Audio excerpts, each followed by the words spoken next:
साहेब नमस्कार. नमस्कार. आज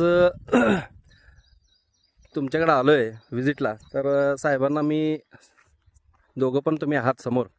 प्लॉट बघितल्यानंतर अशी इच्छा झाली की प्लॉटचा एक छोटासा व्हिडिओ घ्यायला पाहिजे. तर या प्लॉटमध्ये साहेबांनी सुरुवातीपासून आत्तापर्यंत कोणकोणत्या स्टेजमध्ये काय वापरलं आहे तर ते थोडंसं तुम्ही ब्रीफिंग करा. तर तुम्ही आता याला पहिला जो डोस दिला होता आपण, आता पहिलं महत्वाची ही व्हरायटी कुठली आहे आणि आता किती दिवसाची आहे? 20-22 दिवसाची. पहिला जो डोस दिला होता तो काय दिला होता सुरुवातीला? पहिलं ड्रेनची ट्रेनर दिलं पहिलं रायझोमॅक्स सुपर टी ट्रेनर दिलं होतं. आणि फुलकळीसाठी जे फुटव्यासाठी आणि फुलकळीसाठी आपण काय वापरलं त्याला? सुपर टी हां ट्रेनर. ट्रेनर. आणि आता पुष्पकी आपण याला जास्तीत जास्त फुलकळीसाठी आणि पंजावाडीसाठी वापरतो. हा थोरात साहेबांचा प्लॉट आहे, बघू शकता, अतिशय बेस्ट. आणि हा गिरणाऱ्याचा